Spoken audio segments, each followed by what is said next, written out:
నామమే అమృతం, శ్రీరామ కీర్తనం సుకృతం.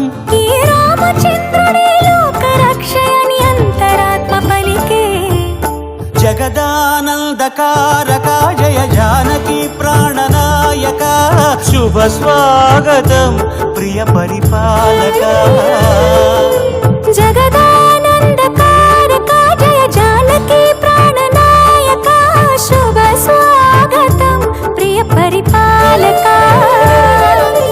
మంగళకరమౌ నీరాక, ధర్మానికి వేదిక అవుగాక, మా జీవనమేక పావనమౌగాక.